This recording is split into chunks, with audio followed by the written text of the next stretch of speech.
You think? Yeah. Why would you guess it's French? Strong. It's like strawn in your stocking.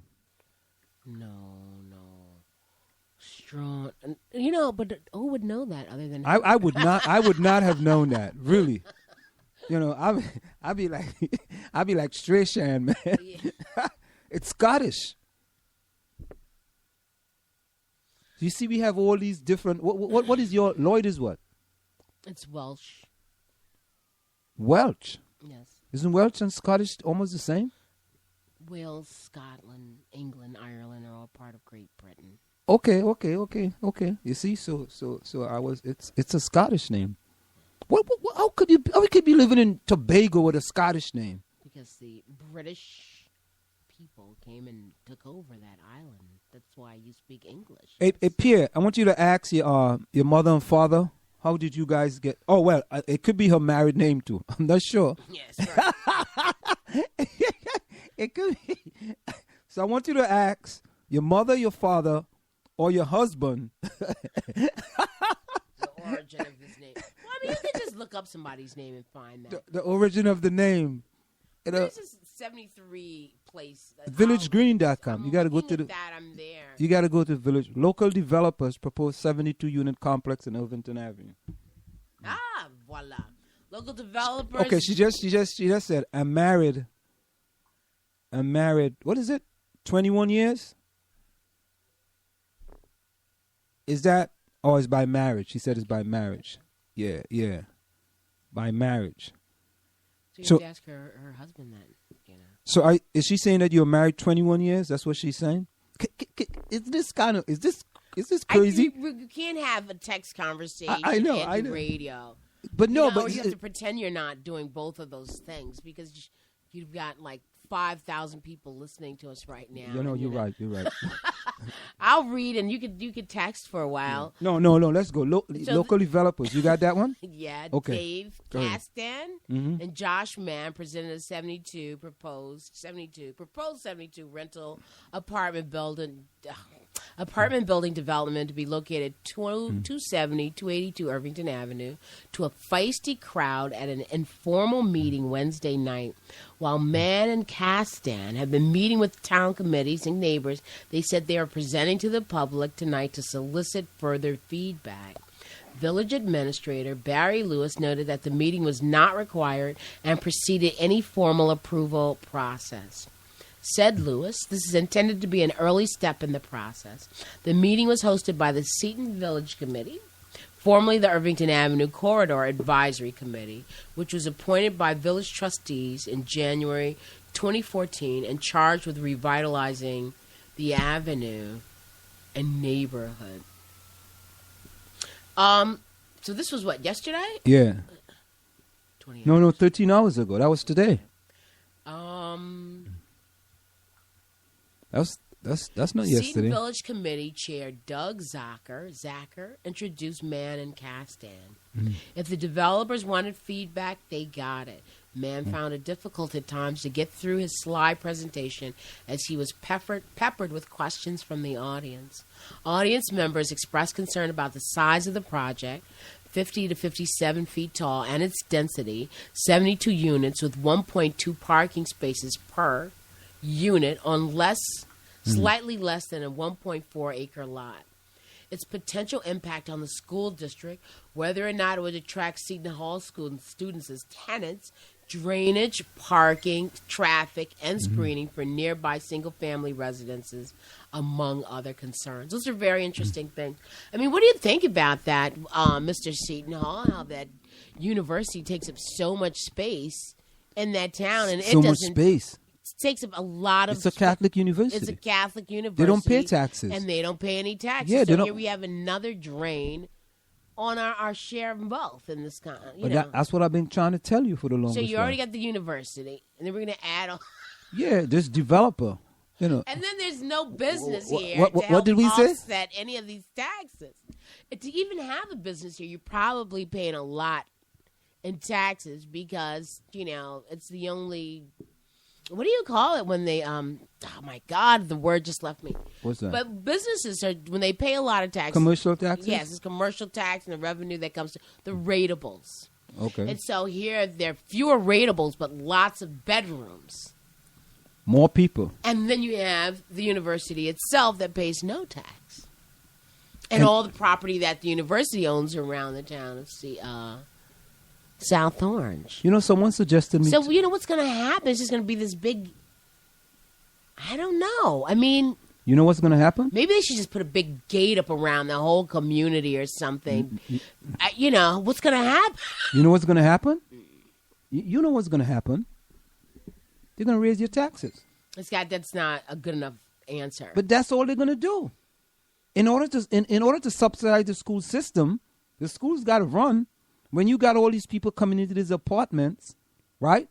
Each one of them got 2 kids. Maybe. Some could have 3 and 4. I'm also concerned about the parking issue. There's nowhere to park in these towns anyway, and you can't park on the street. So what's going to happen? Man explained that he himself is a lifelong South Orange resident with 3 children. Castan is likewise a South Orange native and resident. He said that he and Castan had signed contracts on the 3 lots. He said that the depth of the lots, length of the parcels currently have split zoning for single-family housing in back and townhome development in front. Mann said that he felt that a denser development would help to activate Irvington Avenue and incentivize further development on the street. This is what they all say, that if you get all of these people, and you're making cities, yes? Yeah. So you put a whole bunch of people there, and I guess you'll need a bunch of stores, and more pizza joints, and the cleaners, and all the other, necessities that you can walk to. So it's going to be a very different place. The whole place is going to be very different. It's going to be a crowded place. 20 years, eh? It's not going to be bucolic, semi-countryness, and it's going to be gone. It's going to be overwhelmed with development. And can I give you a suggestion? Don't wait to sell your house, though. Sell it before. Get out before it's too late. Before it's too late. Come on. Who wants to leave? Don't you want to see what's going to happen? No, I don't want to see what's going to happen. Move into one of those apartments. Okay, there you go. I don't want to see what's going to happen. I want to. Maybe I can move into one of those high rises, and I see better what's going to happen. I see what's going to happen from the 8th floor. See, look, okay, here we go. Here we go. This is serious stuff. If we're not paying attention, but you see, that's what I like. I like doing this program seriously, because you got to do research for it. And you learn a lot of what's going on in the community. Yeah. You do learn quite a bit. Because if really and truly, if I wasn't doing this program, I wouldn't have no time to go and research all this stuff. I wouldn't be looking at the park. I wouldn't be looking to have a bunch of bunglers at the Board of Education. You have a bunch of bunglers in the Maplewood Township Committee. You have a bunch of bunglers in the South Orange Trustees. You would know all this stuff. That the Democrats already handpick.